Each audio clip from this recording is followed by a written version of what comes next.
शांति। एक बार हम सब उस रीति से ओम शांति कहेंगे जैसा हम सब ने सुना है।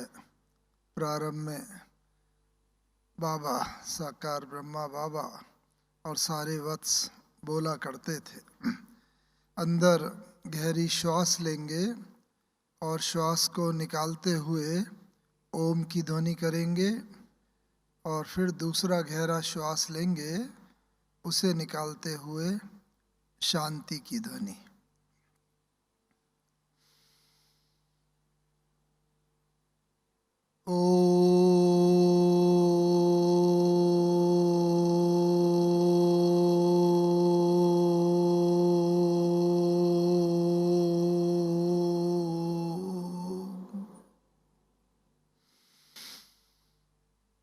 शांति।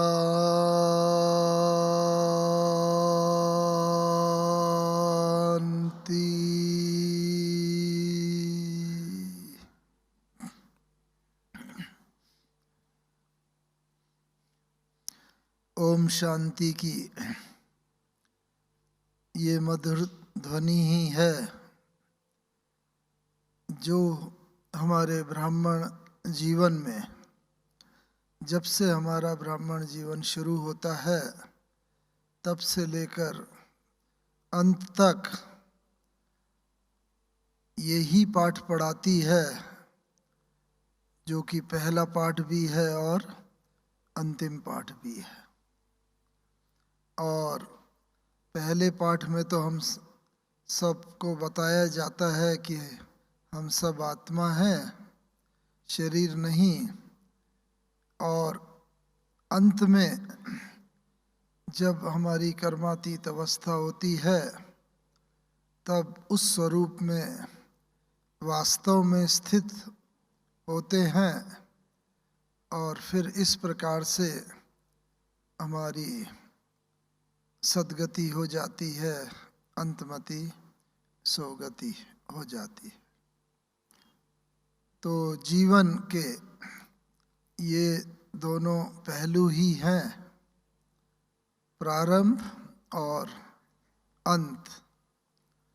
तो प्रारंभ तो हम सबका अलग अलग समय पर हुआ ही है, और जैसा बता रहे थे भाई साहब कि आदि से लेकर जब से प्रारंभ हुआ है, अलग अलग वर्षों से हम सब लोग ज्ञान में चल रहे हैं। और बाबा का भी जो साकार जीवन था ब्रह्मा बाबा का 1937 से 69 तक, उसके बाद ये अव्यक्त स्वरूप से जो बाबा हमारी पालना कर रहे हैं, वह जीवन कहीं ज़्यादा है अव्यक्ति पार्ट, क्योंकि उसमें शरीर का बंधन नहीं, किसी भी प्रकार का कोई बंधन नहीं। और भक्तों की मनोकामना हो, चाहे ब्राह्मणों की बात हो अथवा वैज्ञानिकों की, या किसी को भी बाबा को कुछ टच करना है, कार्य कराना है, वो बाबा करा रहे। तो अभी बाबा ने हम सबको यही वरदान दिया हुआ है कि अंत समय के लिए अपने को हम तैयार करें, क्योंकि परिस्थितियां जितनी शीघ्रता से बदलती जा रही हैं विश्व की, उस हिसाब से हमारा परिवर्तन जो है और भी तीव्र गति से होना चाहिए। क्योंकि समय ने अगर परिवर्तन कराया तो समय नंबर 1 हो जाएगा, और बाबा ने कहा हम नंबर 2 हो जाएंगे। इसलिए समय से पहले ही हम कैसे तैयार हों और अंत मते सो गति हो, उसके लिए बाबा ने हम बच्चों को जो पूरे ज्ञान का सार बताया है, ज्ञान तो बहुत लंबा चौड़ा है, लेकिन सार 2 बातों का। पहली बात तो जैसा बताया भी जा रहा था, मन के ऊपर। तो मन जीते जगत जीत कहा जाता है। वास्तव में बाबा ने बताया है कि मन के साथ माया जीते जगत जीत। तो एक बात तो ये है जिससे हमारी आत्मा का वो संपूर्ण स्वरूप प्रकट होता है और फिर हम वापस अपने घर जाने के लिए तैयार हो जाते हैं, क्योंकि आत्मा जब परम धाम से आई है तो बिल्कुल शुद्ध पवित्र स्वरूप में थी और जाना भी उसी स्वरूप में ही है, क्योंकि घर है। और इसीलिए परम धाम में जाने के लिए हमें बिल्कुल वैसा ही स्वरूप में आ जाना पड़े जिस स्वरूप में हमने घर छोड़ा था। और वैसा स्वरूप लाने के लिए हम पुरुषार्थ सब कर ही रहे हैं। बाबा भी हम बच्चों को पुरुषार्थ करा रहा है। लेकिन एक विशेष बात जो बाबा ने खास बताई है वो ये है कि प्रकृति जीते भी जगत जीत। क्योंकि जो वसुधैव कुटुंबकम का नारा है जो भारतीय संस्कृति ने दिया है, वसुधा ही हमारा परिवार है, कुटुंब है, उस नाते से तो सबसे पहले ये 5 तत्वों का बना शरीर प्रकृति जीत ही हमें बनना है। जैसे ब्रह्मा बाबा भी बने और बाबा ने भी ये वरदान जैसे जानकी दादी जी को भी दिया हुआ था। शायद मैं इस समय में रेफर करना चाहूँगा जानकी दादी जी का एक बात की उनका तबीयत पिछला जो सेंचुरी थी यानी 1999 और दिसंबर की 31 तारीख वो लोटस में थी अहमदाबाद में, तो उनकी तबीयत बहुत ख़राब थी और डॉक्टरों ने भी जैसे जवाब दे दिया था कि भाई जिसको बुलाना हो बुला लो और अब समय कम है इनके लिए।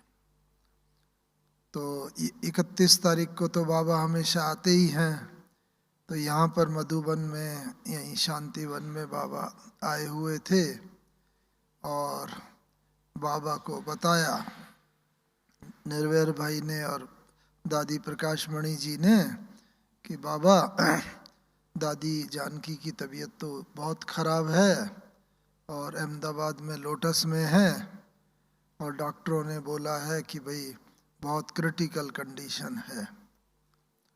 तो बाबा ने बस देखा दादी की तरफ, भाई निर्वैर भाई साहब की तरफ, और कहा कि नहीं बच्चे, उसे कुछ नहीं होगा, वो प्रकृति जीत आत्मा है। तो प्रकृति जीत आत्मा आज से 20 साल से ज़्यादा हो गए, 21वां साल चल रहा है। तो बस अगले दिन से ही दादी एकदम ठीक होने लगी और 2 दिन बाद यहाँ आ गए और फिर कैसे 20 और सालों तक दादी ने कितनी सेवा करी, विश्व के कोने कोने में भी गए।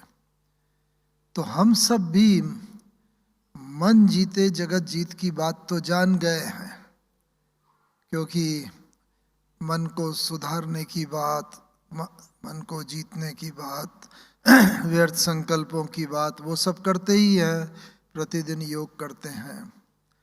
लेकिन प्रकृति जीत भी और कैसे बने, तो उसके लिए आज मैं कुछ बातें करना चाहूँगा, क्योंकि साकार बाबा का अंतिम स्वरूप हमें देखने का मौका मिला।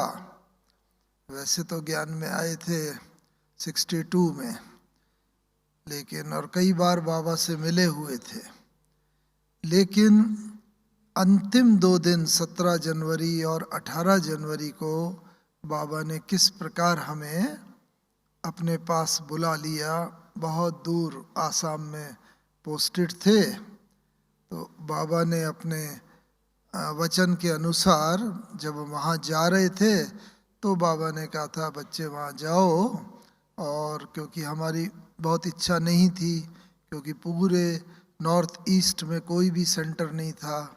1967 की बात है, जब इंजीनियरिंग पास करके हम आए और फर्स्ट पोस्टिंग हुई, और उधर बाबा ने भेजा। बाबा ने कहा नहीं बच्चे, बाबा इसीलिए भेज रहा है कि वहाँ पर बहुत बच्चे बाबा का जैसे इंतज़ार कर रहे हैं। खैर ड्रामानुसार जाना भी हुआ, और वहाँ बाबा को तो अपना कार्य कराना था, बहुत सेवा भी हुई। और जैसे बाबा ने कहा है कि साक्षात्कार का भी अपना बहुत महत्व है, आदि में हुआ है सो अंत में भी होगा। तो वहाँ पर भी इस रीति से सेवा भी बहुत हुई, और साक्षात्कार के पार्ट ने भी बहुत वहाँ पर मदद की। और अंत समय में जब आए, अंत समय माने 17 जनवरी की सुबह हम यहाँ पर पहुँच गए, क्योंकि बाबा ने कुछ इशारा दिया था। तो आसाम से इतने दूर से फ्लाइट से वहाँ यहाँ आ गए अपने लौकिक पिताजी के साथ, और 2 दिन तक बाबा की संपूर्ण कर्मातीत अवस्था देखने का मौका मिला। और बाबा ने उन 2 दिनों में बहुत अनुभव विशेष कराए, क्योंकि कई बार ऐसा होता है, बाबा से तो बहुत बार मिले हुए थे पहले, 8-10 बार पहले अलग अलग स्थानों पर, कानपुर में भी, दिल्ली में भी 2 बार, मधुबन में तो हर वर्ष ही मिलना होता था। लेकिन उन अंतिम 2 दिनों में बाबा की तो संपूर्ण कर्मातीत अवस्था थी। तो उन 2 दिनों में ये तो एक तरफ अनुभव किया, वो तो सिर्फ सार में एक लाइन में बता देते हैं कि बाबा का कैसे मन जीते जगत जीत का पार्ट देखने को मिला।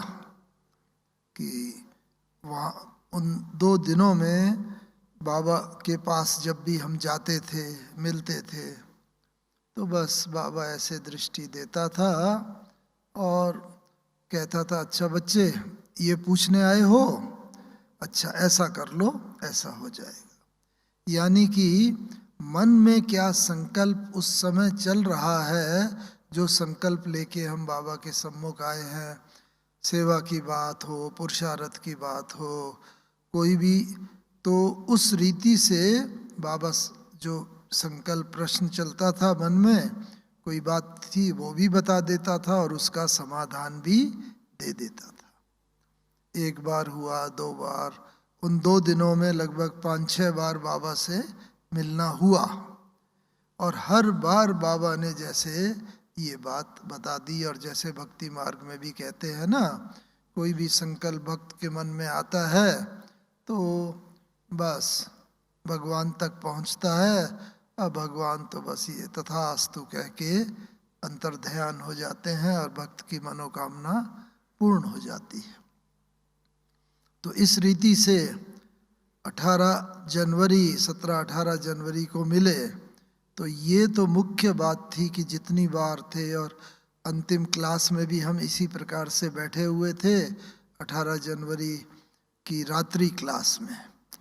बाबा मुरली चला रहे थे और हम भी सामने बैठे हुए थे, दादी प्रकाशमणि जी भी बैठे हुए थे। तो बाबा ने पूरी मुरली चलाई, और मुरली सुनते सुनते ही बस हमारे मन में एक संकल्प जैसे आया कि क्या ही अच्छा हो कि बाबा कुछ बोले, हमारे लिए कुछ गाइडलाइन बताए, कोई भी।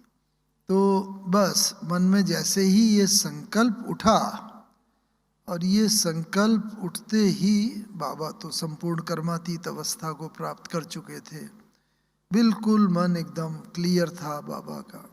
तो बाबा तक संकल्प पहुंचा होगा और तुरंत ही जैसे कि साकार में मिलते थे उन 2 दिनों में, बाबा मन की बात जान जाता था, कहने की जरूरत भी नहीं पड़ती थी। इसी तरह उस वक़्त भी बस संकल्प ही आया, बाबा तक पहुंचा और बाबा ने जैसे नाम लेकर के कुछ महावाक्य उच्चार दिए।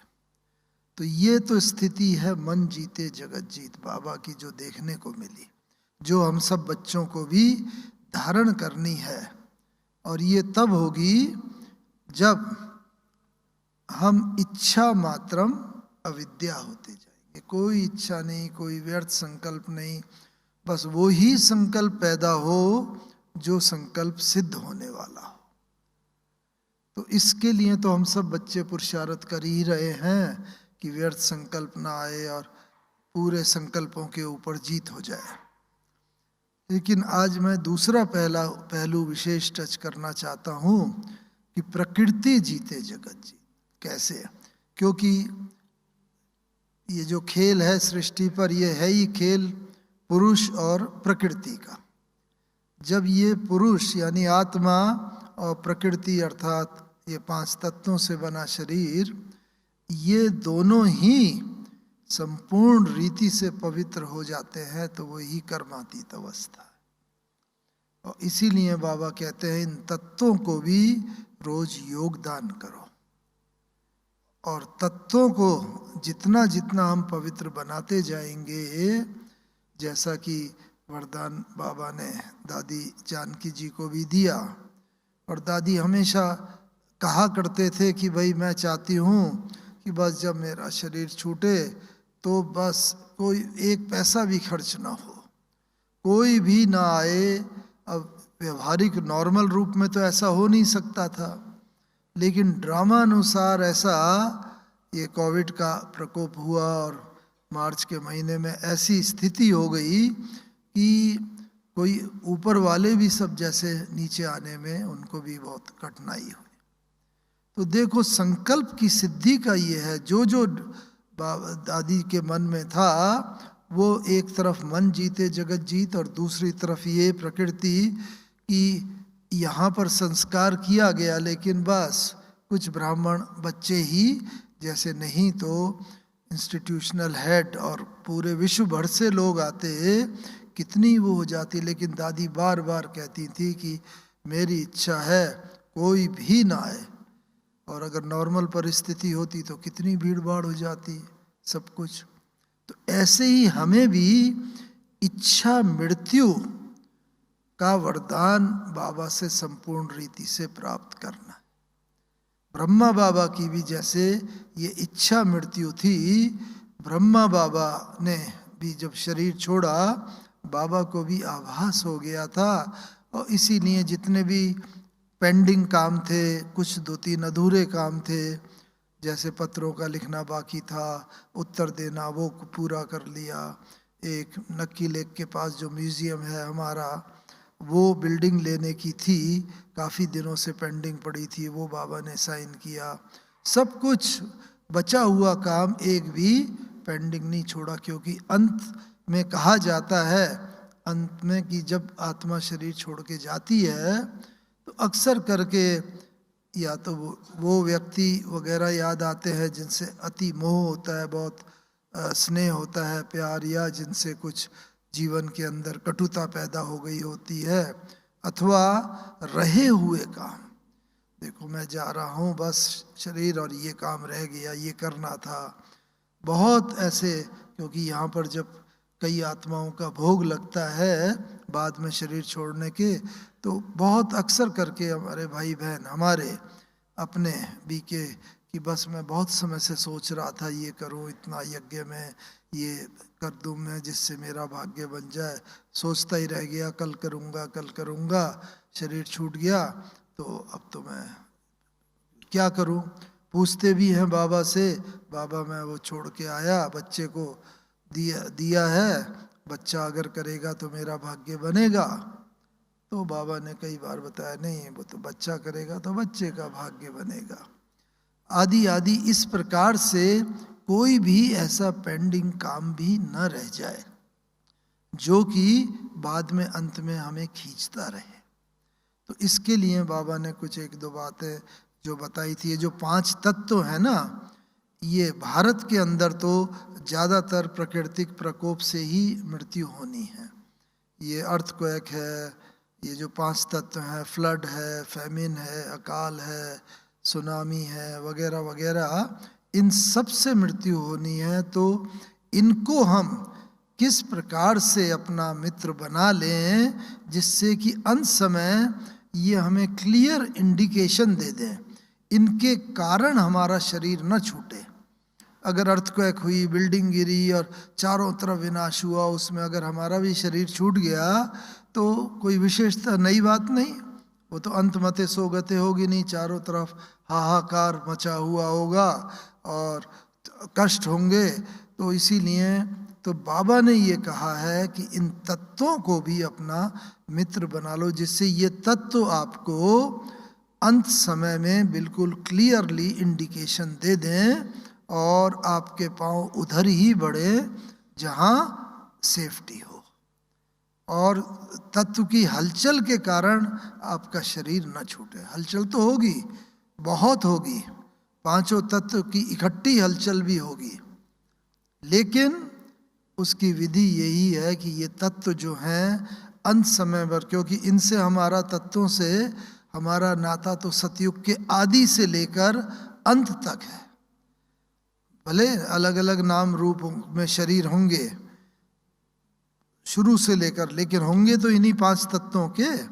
और वो 5 तत्व शुरू में सतो प्रधान होते हैं और अब धीरे धीरे अंत में एकदम तमो प्रधान हो गए हैं। तो इस कारण से आवश्यकता इस बात की है कि हम इन तत्वों के साथ अपने संस्कारों को मिलाते चले। ये एडिशनल जो कि दादी ने भी कई बार इंडिकेशन दिया। क्या तत्व, और जानकी दादी के जो और भी क्लोज कांटेक्ट में आए होंगे, देखा होगा कि ये जो तत्व है ना, हर तत्व की अपनी अपनी विशेषता होती है।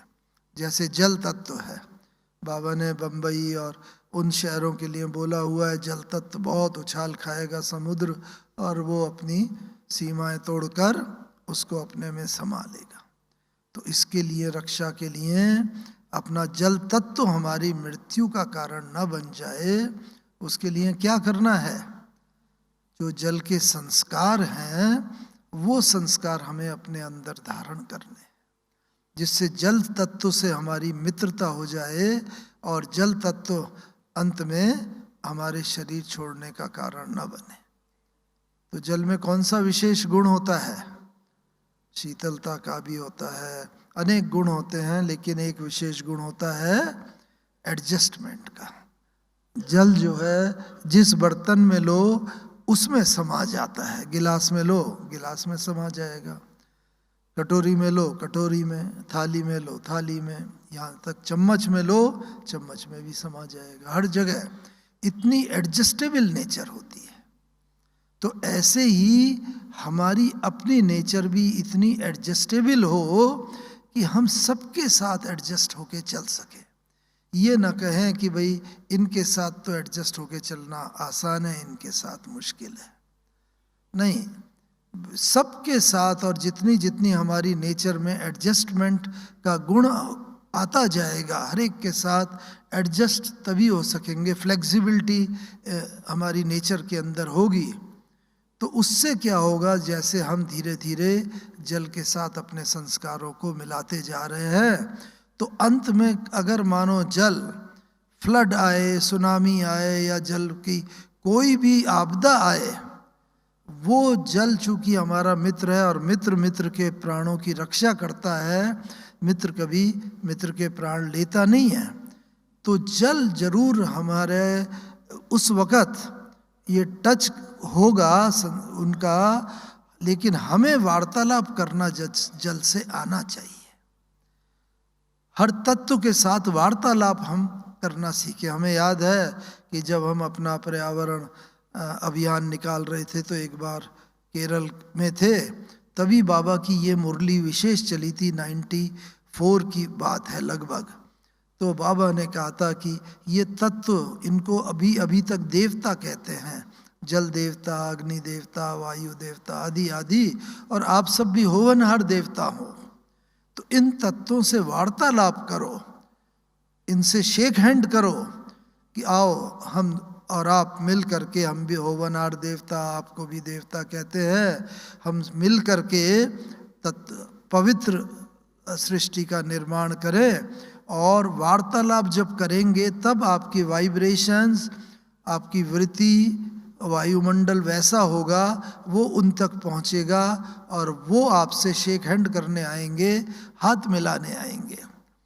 तो उस वक़्त की बाबा की मुरली बड़ी फोर्सफुल थी, अव्यक्त बाप दादा की। हमारा अभियान वहाँ था, वहाँ हमने लोगों ने सुनी और ये निर्णय करा कि चलो कल हम समुद्र के किनारे जाकर योग लगाएंगे और जल तत्व से वार्तालाप करके ऐसे कहेंगे, इस तरीके जो बाबा ने उसमें बताया हुआ था। तो अगले दिन जो अभियान के लोग थे, पर्यावरण जागृति अभियान के और वहाँ के सेंटर के लोग, कनानूर जगह थी वो उधर ही केरल में, तो वहाँ पर हम सब लोग गए, सुबह 4 बजे से पहले ही पहुँच गए। समुद्र बहुत शांत था, शीतल था, बिल्कुल एक भी लहर नहीं उठ रही थी, और उससे बहुत दूर हम लोग जैसे कि रेत पर वहाँ पर बैठ गए और सब योग करा, टेप था, सब कुछ कि हे जल देवता आओ हम और आप मिलें, शेक हैंड करें, हम लोग नई सृष्टि का निर्माण करें, परमात्मा आया हुआ है। और जैसे वार्तालाप आपस में करते हैं, इस तरीके से जैसे जल से वार्तालाप किया। अगर आप तक हमारी वार्ता पहुंच रही है तो आइए हमसे शेक हैंड करें। और बाबा ने कहा था कि वो तो अभी जड़ इस रूप में है और आप चैतन्य हो, होवनहार हो, आपके वो चरण स्पर्श करेंगे। तो हम लोग ऐसे 4 बजे से योग किया, 4:15 हुआ, 4:30, 4:45, 5 बजने में 5 मिनट ही थे तो पता नहीं कहाँ से एक बहुत बहुत तेज लहर आई पानी की, और वो समुद्र का पानी आके जहाँ हम सब लोग बैठे हुए थे, हम सब के वो चरण स्पर्श करके जैसे वो पानी चला गया। ये तो मैंने एक ही घटना सुनाई, जिनसे अफ्रीका से वेदांती बहन ने दूसरी कुछ घटनाएं सुनाई थी, लेकिन समय का थोड़ा अभाव है। ऐसे वार्तालाप करेंगे तो हम महसूस करेंगे ये तत्व हमारे साथ हमें रिस्पॉन्ड कर रहे हैं, हमारी वार्ता उन तक पहुंच रही है एक एक तत्व से। तो इस तरह जल तत्व में एडजस्टमेंट का गुण होता है। अगर हम एडजस्टमेंट का, फ्लेक्सिबिलिटी का संस्कार अपने अंदर धारण करेंगे, हर एक के साथ मिल करके चलें। बस दादी कहा करती थी ना कि क्या बात हारमनी की, हाँ, कोई भी अगर कभी थोड़ा बात हो जाए तो चलो अच्छा हार मानी, और हारमनी हो जाती है। तो इस तरीके से एक तो ये होना चाहिए। और दल में, और यहाँ तो समय के अभाव में मैं एक एक गुण ही बताना चाहूँगा। जल में और शीतलता का गुण होता है। कभी मानो क्रोध भी आ जाए, तुरंत हम अपनी नेचुरल स्थिति के अंदर आने का प्रयास करें, क्योंकि जल का ओरिजिनल गुण शीतलता है, जल का ओरिजिनल गुण है बहना, और सदा हम भी ज्ञान में सदा आगे बढ़ते चले। जब भी जल रुक जाता है तो वहाँ बदबू हो जाती है या मक्खी मच्छर पैदा हो जाते हैं। तो अपने ज्ञान मार्ग के जीवन में भी हम सदा आगे बढ़ते रहें, कहीं रुके नहीं। ये जो जल के और जितने भी गुण हैं, पारदर्शी होता है जल, ऐसे हम भी एकदम ट्रांसपेरेंट हों। ऐसा ना हो कोई कहे देखो ये अंदर से एक है, बाहर से दूसरे हैं। बिल्कुल हर एक ये कहे, जैसे कहते हैं महान आत्माओं के लिए गांधी जी का जीवन भी जैसे एक खुली किताब था, तो ऐसे ही हमारा जीवन भी एक खुली किताब की तरह हो, ट्रांसपेरेंसी इतनी हो कि बस सबको जैसे कि अंदर बाहर एक नज़र है। तो ये तो जल है। तो अगर हमने ये जल के कुछ गुण धारण कर लिए तो अंत में चाहे जितना बाढ़ आए, फ्लड आए, सुनामी आए, कुछ भी आए, जल कभी हमारी मृत्यु का या कष्ट का कारण नहीं बन सकता। क्यों? क्योंकि हमने जल के साथ मित्रता कर ली और वो बंधा हुआ है। मित्र हमेशा मित्र की रक्षा करता है, वो बंधा हुआ है हमें टच करने का। हाँ, ये हमारा काम है कि दूसरे मन जीते जगत जीते, उसके तहत हम क्लीन और क्लियर बुद्धि बनाएं। वहाँ से ट्रांसमिशन तो होगा कि इधर की तरफ चलो, ऑटोमेटिकली पैर उधर बढ़ जाएंगे, सोचने की ज़रूरत नहीं पड़ेगी, जहाँ सेफ्टी होगी। और इस तरीके से बस प्राकृतिक तत्व के हलचल के कारण मृत्यु नहीं होगी, बल्कि हम अपनी इच्छा से शरीर छोड़ेंगे। जैसे ब्रह्मा बाबा ने भी छोड़ा, मैंने देखा, वो बाद में बताता हूँ। इसी तरह जल में, पृथ्वी में, क्योंकि काफ़ी हलचल पृथ्वी की हलचल के कारण होगी, जिसमें अनेक मृत्यु होंगी। और पृथ्वी अभी भी थोड़ा बहुत, जब अर्थक्वेक आता है, भूचाल आता है, कितने बिल्डिंग गिर जाते हैं सब। तो पृथ्वी में कौन सा मुख्य गुण होता है? कौन सा मुख्य गुण है? सहनशीलता। हाँ, ये भी मुख्य गुण है, लेकिन सबसे बड़ा गुण है पृथ्वी दाता है। दाता है, पृथ्वी से हमें सब चीज मिलती है, चाहे जमीन से फल फूल सब्जी गेहूं चावल अनाज, हर चीज, तेल वगैरह, जो पेट्रोल वगैरह, सब पृथ्वी से मिलते हैं। एक दाना बोल दो अनेक गुना करके पृथ्वी देती है, दाता है। ऐसे ही हमारा स्वरूप भी दाता का हो। जो भी हमारे सम्मुख आए वो खाली हाथ न जाए। बस कोई स्थूल चीज देने की बात नहीं है, लेकिन उसे स्नेह है, सहयोग है, प्रेम है, उसके प्रति शुभ भावना है, शुभ, इसमें तो कुछ खर्चा होता नहीं। वो हमसे ये महसूस करके जाए कि हाँ, जितना ये मुझे प्यार करते हैं, स्नेह दे रहे हैं, उतना कोई नहीं करता, जितना हमें बाबा से महसूस होता था। जब भी कोई मिलता था, बाबा एकदम हाथ फैला, आओ बच्चे, आओ मीठे बच्चे, आओ स्वीट चिल्ड्रन, और हम खिंच के बस चुंबक की तरह जैसे बाबा की बाहों में चले जाते थे, और जाते ही एकदम विदेही हो जाते थे, अशरीरी। फिर थोड़ी देर तक वो आनंद अनुभव करते थे, फिर बाबा ऐसे थपथपा के, हाँ बच्चे आओ आओ बच्चे, ऐसे, क्योंकि एक को जाना होता था, दूसरा मिलेगा, तीसरा मिलेगा, पार्टी वाले सब मिलते थे। तो वो लेकिन कैसे विधेयी हो जाते थे, क्योंकि बाबा ने विधेयीपन का इतना अभ्यास किया होता। हम सब जानते हैं लिख लिख के, मैं आत्मा हूँ, जसोदा आत्मा है, ये आत्मा है, वो सबका लिख के। तो बाबा जिसको भी दृष्टि देता था वो आत्मिक रूप में, भले टेम्परेरी थोड़े समय के लिए, लेकिन स्थित हो जाता था और वैसा ही वो अनुभव करता था। तो ये है दातापन, ये अनुभव कराना, ये बहुत बड़ी, बाबा कहता है बहुत दुनिया ने सुन लिया, बहुतों का सुना है, लेकिन अब वो अनुभव करना चाहते हैं। तो इसी तरह हमारे सम्मुख भी जो आए ना, तो पृथ्वी की जितनी भी हलचल होंगी, अगर हमने दातापन का गुण धारण किया होगा, सहनशीलता का गुण धारण किया होगा, एक का अनेक गुना करके, हाँ, लोगों को देने का, बस हम लोग तो भरपूर, जब तक हम खुद भरपूर नहीं होंगे तो हम दान दूसरे को क्या करेंगे। तो इसलिए बाबा ब्रह्मा बाबा से यही तो सबको, हम सबको महसूसता आती थी, बाबा जितना हमें प्यार करता है उतना किसी को नहीं करता। क्यों? भरा हुआ था, भरपूर था बाबा। तो ऐसे ही हर एक को ये महसूसता आए, ये दाता है। कोई भी आए वो दातापन की हमसे अनुभूति करके जाए, और ये पॉजिटिविटी पूरी की पूरी धारण करके जाए, तो जितनी भी हलचल होगी अंत समय में, अर्थक्वेक और ये सब, तो वो सब कोई भी हमारे मृत्यु का कारण नहीं बन सकते। और उसका वैज्ञानिक प्रमाण भी है। अभी भी अर्थक्वेक होती है तो विज्ञान को एक सेकंड पहले भी पता नहीं चलता कि अर्थक्वेक आने वाला है, लेकिन बहुत ऐसे पशु पक्षी जीव जंतु हैं जिनकी सिक्स्थ सेंस बहुत पावरफुल है, और उनको तुरंत पता चल जाता है, 2-4-5 मिनट पहले वो अपने बिलों से निकल आते हैं।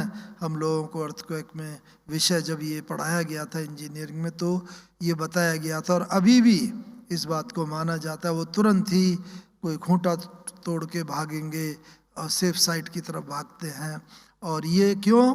क्योंकि उनकी life is in more harmony with nature, प्रकृति के साथ उनका तादात्म्य बहुत काफ़ी निकट का है। प्रकृति के अंदर कुछ भी चेंज होने वाला होता है वो तुरंत उनको महसूस होता है और वो तुरंत उसके अनुरूप अपने को ढालते हैं।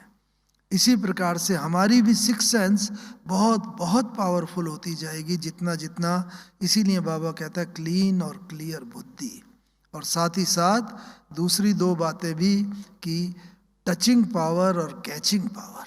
बाबा तो टच कराना चाहता है, कोई भी डिफ़िकल्टी हो, कोई बात हो, कोई बंधा हुआ है, बाबा कहता है बस प्रेम से याद करो मेरे साथी, मेरे बाबा, आओ आओ बाबा मुझे मदद करो। और तुरंत ही बाबा मदद के लिए बंधा है। हम लोगों ने बहुत कई बार अनेकों बार अनुभव किया है। लेकिन टचिंग पावर बाबा तो कर रहा है, लेकिन हमारी अगर कैचिंग पावर में ही कहीं खोट है, हमारा रिसीवर सेट ही अगर ट्यून्ड नहीं है तो वो रिसीव ही नहीं कर पाएगा। तो इसीलिए बाबा कहता है क्लीन और क्लियर बुद्धि और कैचिंग पावर, ये बहुत आवश्यक है अंत समय में जब बाबा टचिंग कराएगा। क्योंकि बाबा कहता है मैं बंधा हूँ बच्चों की रक्षा के लिए, और अगर बच्चे ऐसे प्राकृतिक आपदा के कारण शरीर छोड़ दें तो अंतमति सो गति तो होगी नहीं।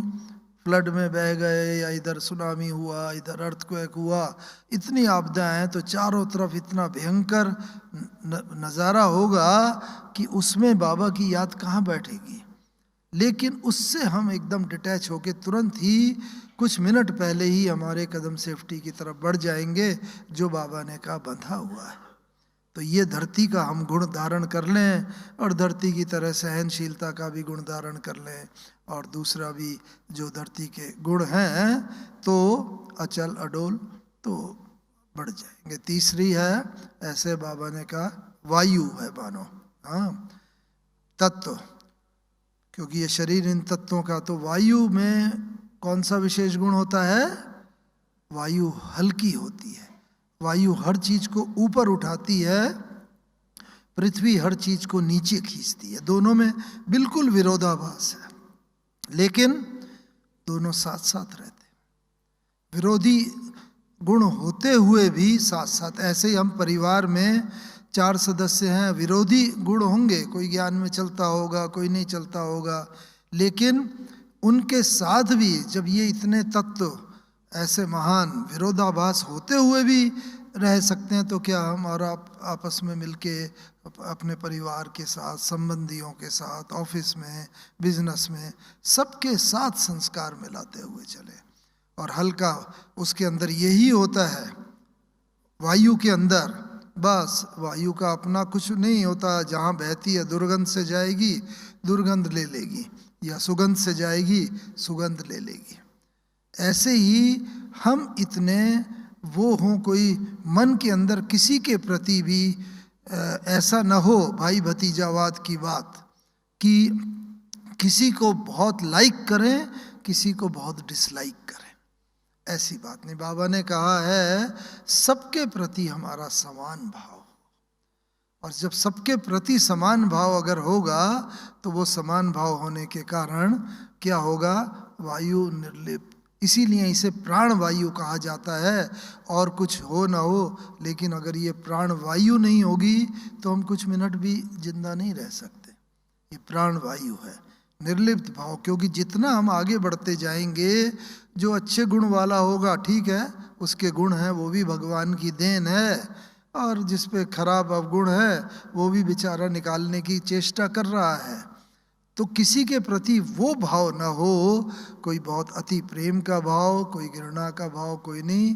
तो जब ये होगा तो वायु की तरह हल्के होंगे, तो अंत समय में जितने साइक्लोन आएंगे, चाहे बहुत तेज हवाएं चले, बहुत मृत्यु का कारण बनेंगी, लेकिन हम लोग सब सेफ्टी से। क्यों?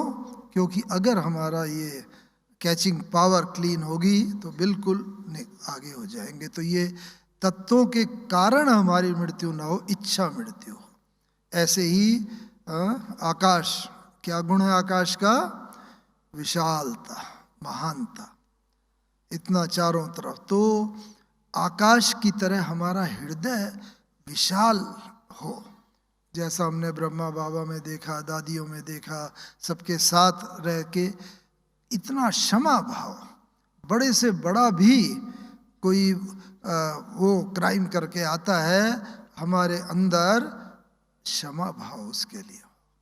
और जब क्षमा भाव अगर होता है ना, तो क्या उसकी कोई बात दिल में नहीं रहती, तो हमारे भी व्यर्थ संकल्प कोई नहीं चलेंगे, और वो स्वतः ही हल्का होकर हमें अपनी बात बता देगा, न कि हमें कोई पूछना पड़ेगा। क्यों? क्योंकि उसे मालूम है कि इनका दिल बहुत विशाल है और ये कोई बात, मेरी कोई बात फैलाएंगे नहीं, उसका अनड्यू एडवांटेज कोई ले ले, ऐसा नहीं होगा। तो इसीलिए एक ये आकाश की तरह विशालता जितनी होगी, तो आकाश मार्ग से आने वाली जितनी भी आपदा होंगी, चाहे मिसाइल हो, रॉकेट हो, एटम बम हो, ऊपर से आने वाली जो विनाश के लिए निमित्त बनेंगी, वो हमारे विनाश के लिए कोई भी कारण नहीं बन सकती। क्यों? क्योंकि आकाश को हमने, तत्व को अपना मित्र बना लिया। वो समय पर बस उधर ही पैर, और ऐसे बहुत उदाहरण हैं, अभी तो समय के अभाव में नहीं, लेकिन कि बहनें हमारी बताती हैं जब ये आने वाला था तो बस उससे 1-2 मिनट पहले ही मैं वहाँ से उधर चली गई और वो चीज़ ऐसे गिर गई और बहुत लोगों की मृत्यु हो गई। आदि आदि कई जगह के, यहाँ तो पूरे विश्व भर के समाचार आते हैं मधुबन में।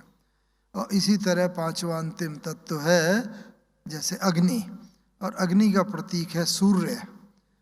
तो सूर्य होता है ना, तो या तो अति गर्मी के कारण भी बहुत मृत्यु होनी है, और दुनिया वाले भी वैज्ञानिक बोल रहे हैं कि जितने ग्लेशियर वगैरह हैं वो भी मेल्ट कर रहे हैं, ग्लोबल वार्मिंग हो रही है, उसकी वजह से क्लाइमेट चेंज हो रही है, आदि आदि।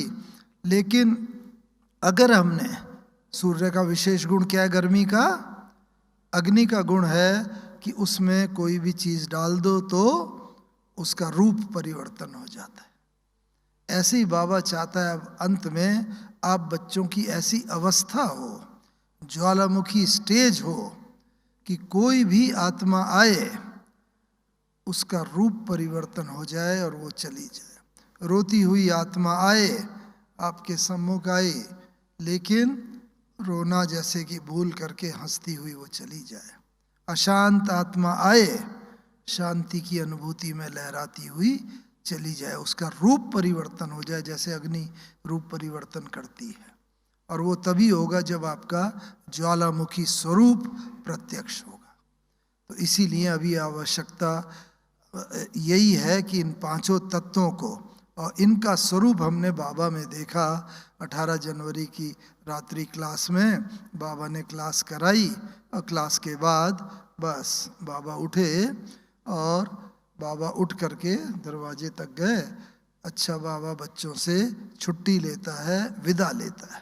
पहली बार बाबा के मुंह से ये शब्द निकले, और उस दिन बाबा को एक बार भी ना कोई खांसी आई, ना कोई गला साफ करने की ज़रूरत पड़ी।